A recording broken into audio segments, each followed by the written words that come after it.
Алтын доордо жашап өткөн алымдардын, табийиндердин, сахабалардын жашоосу биз үчүн үлгү. Себеби пайгамбар саллаллаху алейхи вассалам алар жашаган заманга эң жакшы доор деп аларга күбөлүк берген.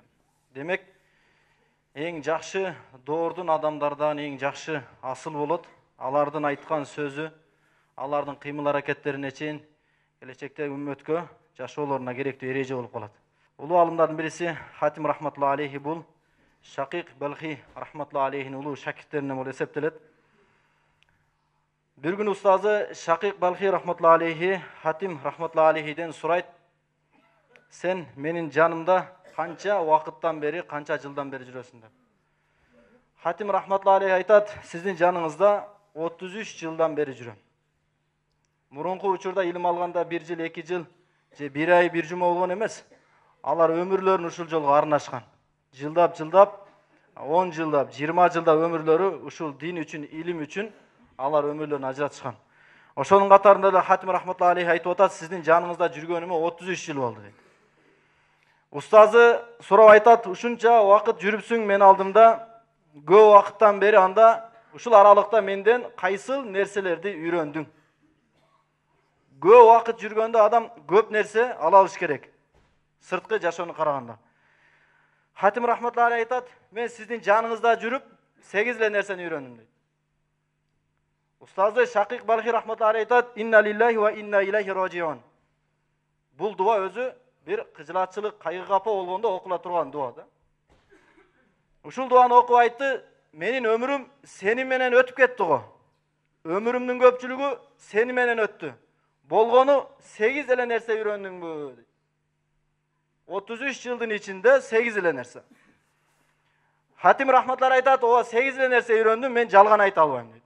Ustazı ağa da makul bolup, meyli anda oşol 8 nersengdi mağa aytıp berdi. Hatim rahmatullah aleyhi oşol 8 nerseni bir çetten aytıp başlayt. Birincisini aytat, жашоону байкап көрсөm, her bir adam kayсыл bir nerseni жакшы көрөт экен. Başka nerselerge salıştırmalı, көбүрөөк аны сүйөт экен. Misалы, bir adam üçün anın teknikası uçurda kımbat. Teknikası anın balasından da kımbat. Misali biri üçün ayalı en kımbat. Barın kılganға tayar. Kudum ele ayal bala çakasın sırtынан karağında but kılıp algan. Ayal bala çakanı жақшы görüş gerek çegi menen. Allah Teala Kur'an'da sahabaları sıfattap atkan aların mal dünösü bala çakası Allah'ın zikirinden tıygan emez. Alar жақшы görgön. Bирок Allah'ın hükmüne gelgende bala çaka Үйдөгү аялдар бирөөсү даган ал иштерин алар токтото алган эмес. Кыскасы бул киши айтып атат, ар бир адамдын өзүнүн жакшы көргөн нерсеси бар экен, бирок алардын жакшы көргөн нерсеси кабырга чейин элек. Ошондуктан мен сырткы жашоону карадым дагы, мени менен дүйнөдө дагы, акыретте дагы чогуу боло турган нерселерди жакшы көрдүм. Башкача айтканда, мен жакшы амалдарды көбүрөөк кылганга, жакшы амалдарды көбүрөөк жакшы көргөнгө аракет кылдым. Себеби бала чака мал дүйнөнүн бардыгы кабырга чейинки нерсе. Биз менен кыла турган нерсе биздин жакшы амалдарыбыз, болбосо жаман амалдарыбыз. Бул биринчисин айтат. Биринчисин айткан устаз, сен эң жакшы кылыпсың, анда экинчисин айт. Экинчисин айтат, мен Аллах Тааланын Кур'андагы бул сөзүн окудум. Wa amma man khafa maqama rabbih wa naha an-nafsa 'anil hawa fa innal jannata hiyal ma'wa. Ayatın manisinde alem kim egesinin aldında turudan korkup öz nafsisinin kaalоолорун тыйган болсо, алардын бара турган жайы бейишти. Men Allah Taala'nın ушул аятын окуп туруп, бейишке жетиш үчүн, жаннатка жетиш үчүн мен өз каалоолорумду Аллахтын өкүмдөрүнө баш ийдим. Натыйжада менин нафсим Аллахтын өкүмдөрүн сүйүп аткарып калды. Мисалы кээ бир учурда нафси тарбияланбаган болсо, ал Аллахтын өкүмүнө жакшы баш ий албаган болсо, өкүмдөрдү аткарасыз, бирок мажбур аткарасыз. Орозон аткарасыз, мажбур аткарасыз. Намазды окуйсуз, багымдатты же тахажжудту мажбур аткарасыз. Бул киши айтат, менин нафсим ушундай деңгээлге жетти, Аллахтын өкүмдөрүн сүйүп, жакшы көрүп аткара турган болуп калды. Ошондуктан мен өз нафсим менен күрөшкөнгө аракет кылдым.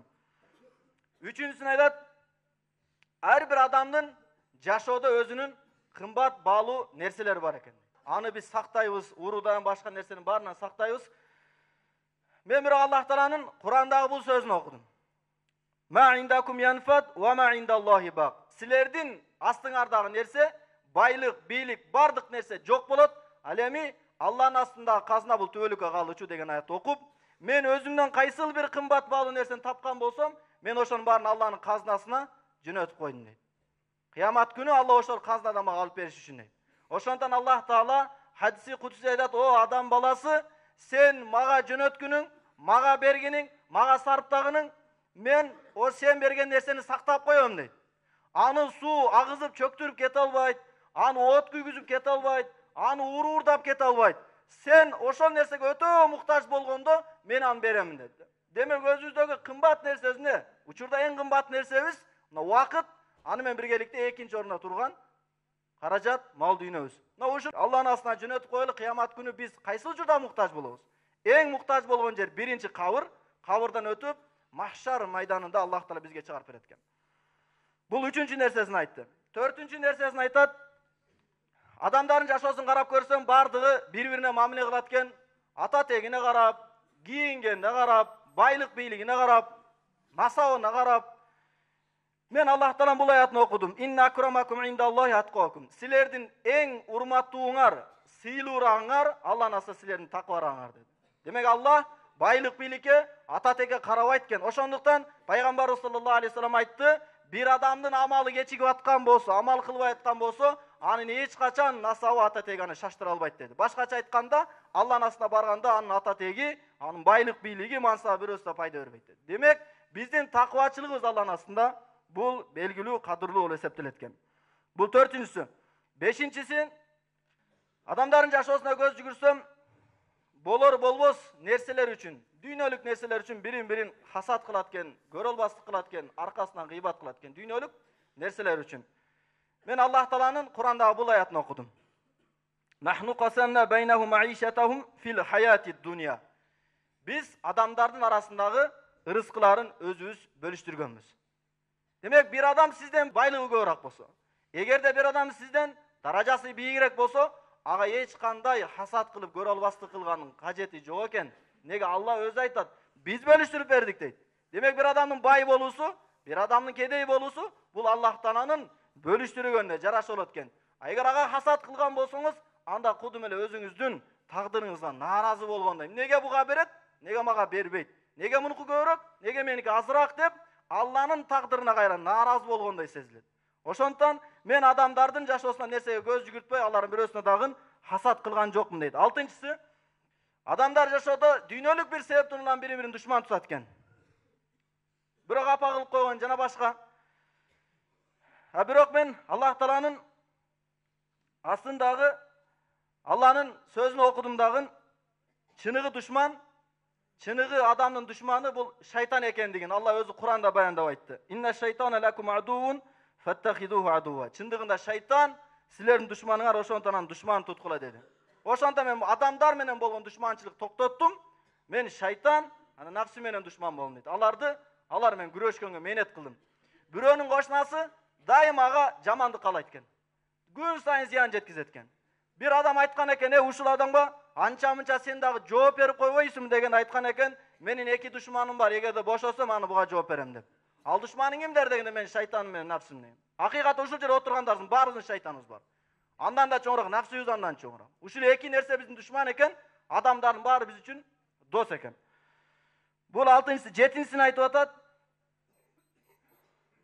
Жашоону карасам, адамдар өздөрүнүн ырыскыларын издеп, өзүнү түрдүү иштерге салат экен. Жадагаса кээ бир учурда Алла нааразы болгон иштерге да барат экен. Ырыскы, бираз ырыскы үчүн. Бирок мен өзүмдү анчалык кыйнаган жокмун. Таштап салдым деген жок. Мен анчалык кыйнаган жокмун. Себеби Аллах Тааланын бул аятын окудум. Ва ма мин даббатин фил арди илля алаллахи ризкуха. Жер бетинде кандай гана жандык болсун, анын ырыскысы Аллахтын жоопкерчилигинде деген аят окуп, мен өзүмдү ырыскы үчүн жаман иштерге таштаган жокмун дейт. 7-инчисин айтат. Жашоодо адамдар өзүнүн байлыгына, бийлигине, мансабына, бирөө бир тууганына, бирөөсү атасына, кыскасы өзүндөгү бар нерселерге таянат экен. Бирок алардын баары таянганга ылайыксыз. Мен Аллах Тааланын Куранда бул сөзүн окудум. Ва ма ятаваккал алаллах фахуа хасбух. Ким Аллахка таянса Аллага жетиштүү. Акыйкатта Аллага таянгандар Алла өзү жетиштүү. Алладан дагы жетиштүүрөөк болгон бул зат жок. Мына ушул 8 нерсени айткандан кийин устазы Шакик рахматуллахи алейхи айтты: "Сен Торат, Инжил, Забур, Курандагы бардык илимдерди үйрөнүп алсаң, эгерде кимде ким ушул 8 нерсеге амал кылган болсо, анда ушул 4 улуу китептин баарына амал кылган болуп эсептелет" деп өзүнүн дуасын берген экен. Аллах таала баарыбызга ушул жогоруда айтылган аяттарга амал кылышка мүмкүнчүлүк берсин. Ва ахиру давана алхамдулиллахи роббил аламин.